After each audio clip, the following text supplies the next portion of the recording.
大家好，我叫李啟達。雞蛋呢係好多人都中意嘅食材。喺廣州呢有一道呢做法特別嘅黃埔炒蛋，要做到香鬆嫩滑，火候呢係好講究嘅，同埋呢打蛋呢仲有少少嘅技巧。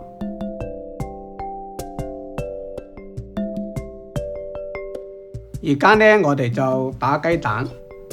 首先呢就係用筷子呢要同一個方向快速咁打雞蛋呢，要打到佢表面呢有稠稠嘅泡沫。炒蛋呢要炒得軟，又要將佢嘅空氣打到呢蛋漿嘅裏面，就像呢做蛋糕一樣嘅道理。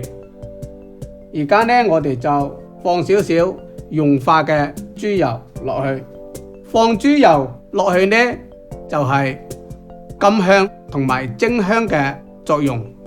然後呢就加少少魚露，魚露嘅作用呢就係增加佢嘅鮮味，攪拌均勻呢咁就可以備用啦。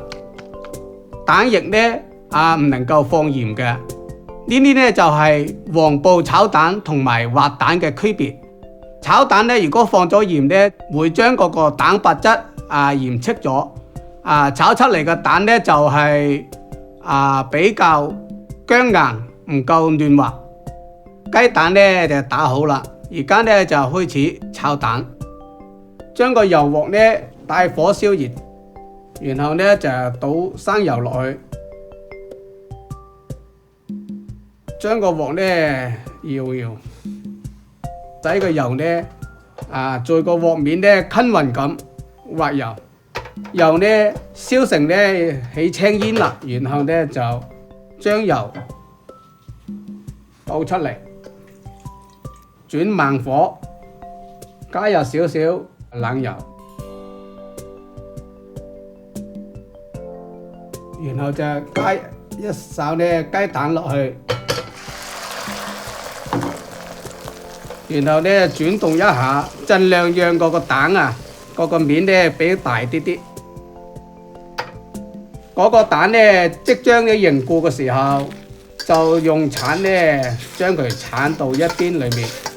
蛋呢唔能夠翻面嘅，一翻面呢就變咗煎蛋啦。推到一邊啦，然後呢就再加雞蛋落去。如果呢中途呢油唔夠呢，可以要加少少油嘅嚇。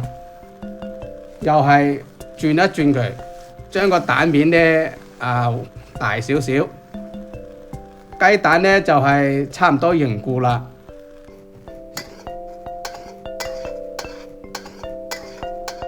鏟到上一塊蛋皮上面，咁就一同呢鏟出，放到碟裏面，咁就 OK 啦。雞蛋呢炒出嚟啦，然後呢在表面呢撒入適量嘅鹽花，表面呢睇到呢有薄薄一層嘅蛋液。其實呢黃埔炒蛋呢就係利用下面呢一塊嘅蛋皮嘅餘分，將佢嗰個表面嘅蛋呢慢慢咁燙熟嘅。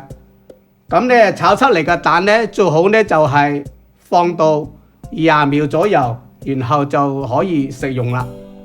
一道呢層層疊疊、香氣十足嘅黃埔炒蛋就炒好啦。